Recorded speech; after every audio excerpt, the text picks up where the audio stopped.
কলকাতার কাছে আজ তোমাদের এমন এক মন্দিরের খোঁজ দেবো যার শিকড় কোথায় আজও পর্যন্ত কেউ জানে না। এটা হচ্ছে স্বয়ম্ভু শিব। আপনি উঠেছে মাটি থেকে আজ থেকে প্রায় 350-400 বছর আগে। এখন আছি বাংলার এমন এক মন্দির যেটা চিত্তশালী নামে পরিচিত সবার কাছে। আর এখানে মহাদেব কিন্তু মাটি থেকে স্বয়ং উঠেছে, আর এই স্বয়ম্ভুকেই পুজো করা হয়। আর এর ইতিহাস সম্পর্কেই আজকে তোমাদেরকে সবটা বলবো। চলো যাওয়া যাক।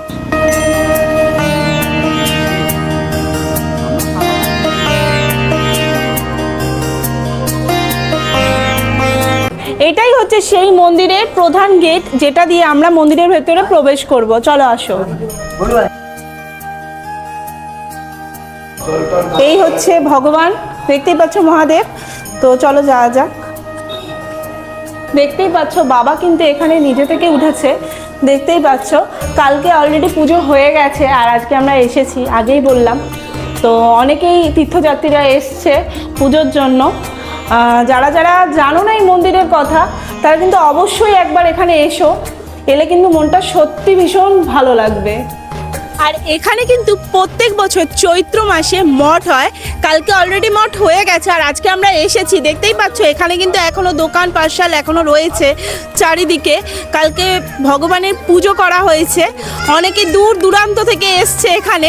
তো এখন আমরা ঠাকুরমশাইয়ের সামনে দাঁড়িয়ে আছি, জেনে নেবো এই মন্দিরের ইতিহাসের সম্পর্কে সবটাই। নমস্কার, আমি চিত্তশালী মঠের ঠাকুরমশাই। এইখানে ইতিহাস বলতে গেলে এই ছোট্ট বোনটি আজকে এসছে আমার কাছে। এটা হচ্ছে স্বয়ম্ভু শিব। আপনি উঠেছে মাটি থেকে আজ থেকে প্রায় 350-400 বছর আগে। আমার দাদুর এই ছবি, এই দাদুর 5 পুরুষ আগে এই মন্দিরে পাওনা হয়। আস্তে আস্তে আস্তে আস্তে তাদের বংশ পরম্পরায় এই মন্দির ডেভেলপ করা হয়। এবার কিভাবে কি পাওয়া গেল যদি এর ইতিহাসটা? হ্যাঁ, এদের হচ্ছে রাজবংশ টাইপের রাজ চক্রবর্তী মশাই ছিলেন। তিনি হচ্ছে তার বংশে 2জন লোক পুরোহিত্য করতেন। তার পুরোহিতের সময় আমার দাদুর তার বাবা আর কাশীনাথ চক্রবর্তী বলে একজন ছিলেন। এই 2জন হচ্ছে পৌরোহিত্য করতেন। পৌরোহিত্য করতে করতে তাদের মধ্যে কালো গাভী একটা ছিল রাজ চক্রবর্তীর বাড়িতে। সেই কালো গাভী এসে হঠাৎ করে দল ছাড়া হয়ে রাখাল যখন গরু চড়াতো তখন এসে ওই জলের বদলে দুধ গজরধারায় ঝরতো। এই দুধ ঝরাকালীন ওই জায়গাটা খুঁড়তে তখন এই বাবাকে আমরা পাই। ওই যে 2টো চোখ আছে, ওই 2টো চোখ শোনাচ্ছিল। আর এইখানে একটা ছোট্ট পাত ছিল, সেই পাতেতে লেখা ছিল হচ্ছে ছোট্ট একটা, তখনকার লিপি ভাষা আমরা কেউ জানতাম না। ভারতবর্ষ থেকে 8 জন পুরোহিত আসেন। সেই পুরোহিতদের মধ্যে একজন অন্তত উদ্ধার করেন যে নন্দিকেশ্বর মহাদেব এনার নাম। এই হচ্ছে নন্দীর ঈশ্বর, ইনি এই হচ্ছে নন্দিকেশ্বর মহাদেব। মানে এই চোখটা কি মানে শুরু থেকেই ছিল, মানে যখন পাওয়া গেছে? ডাকাতে চুরি করে নিয়েছে। 2টো চোখ শুরু থেকেই ছিল, সোনার ছিল ছোট আর একটা ছোট পাথর। মাটি থেকে ওটা তখন থেকে ছিল না? এই ইতিহাসটা যে শুনলাম, যারা যারা জানো না তারাও শুনে নিলে। আর এখানে বাবাকে দেখার পর সত্যি মনটা এত শান্ত লাগছে।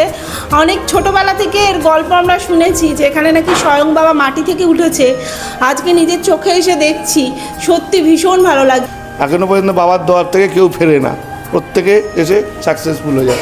এছাড়া মাঙ্গলিক, কালসর্প, গ্রহণ দোষ, গুরুচণ্ডাল, কুষ্টি বিচার থেকে আরম্ভ করে সব কিছু করা হয় এখানে।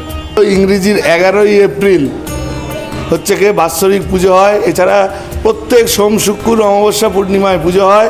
শ্রাবণ মাস, চৈত্র মাস, শিবরাত্রিতেও পুজো হয়।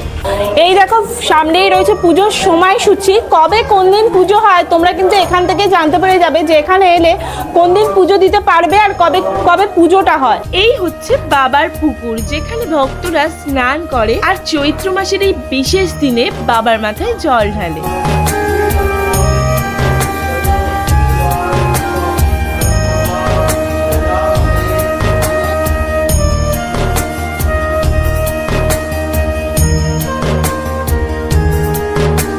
এখানে যে দেখছো সবকিছু জিনিস, ঘন্টা থেকে শুরু করে নন্দিকেশ্বর, সবকিছুই কিন্তু ভগবানের কাছে নিজের মনস্কামনা পূর্ণ হয়েছে বলে সবটাই কিন্তু দান করেছে ভক্তরা। মানে দান বলতে ভগবানের কাছে দান করার কিছুই নয়, ভগবানকে দিয়েছে, ভক্তরাই দিয়েছে। তো দেখতেই পাচ্ছ এখানে এলে কিন্তু তোমার সমস্ত মনস্কামনা পূরণ হয়। আর এই ভিডিওটা অনেক অনেক শেয়ার করে দাও, যাতে বাকিরা জানতে পারে আর বাকিরাও আসতে পারে এই মন্দিরে। আর এই মন্দিরটির ঠিকানা হচ্ছে দক্ষিণ 24 পরগনা বারুইপুর অঞ্চলে সীতাকুণ্ডু, যেটা বলা হয় চিত্তশালীর মঠ। আর এই মন্দিরে তোমরা কিভাবে ঠিক আসবে আমি পুরোটাই ডেসক্রিপশনে দিয়ে দিচ্ছি, তোমরা কিন্তু অবশ্যই চেক করে নিও। আর এই ভিডিওটা কেউ স্কিপ করে যেও না, সবাই কমেন্টে বলে যাও জয় বাবা নন্দিকেশ্বর। আর ঝটপট ভিডিওটা বাকিদের সাথে শেয়ার করে দাও, যাতে বাকিরাও জানতে পারে এই মন্দিরের ঠিকানা। আর এই রকম ভিডিও দেখতে চাইলে আমার পেজটাকে ঝটপট সাবস্ক্রাইব করে দাও। মহাদেবের কাছে এলেই নন্দী মহারাজের কানে কানে সবাই নিজের মনস্কামনা বলে। কেন বলে জানো?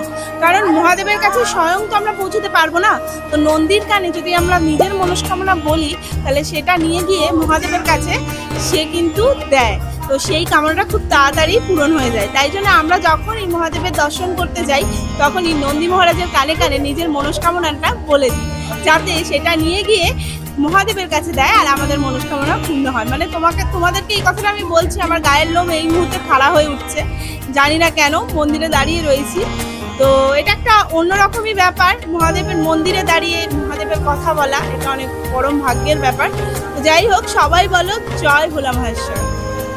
তো চলো টাটা, দেখা হচ্ছে নেক্সট কোনো ভিডিওতে।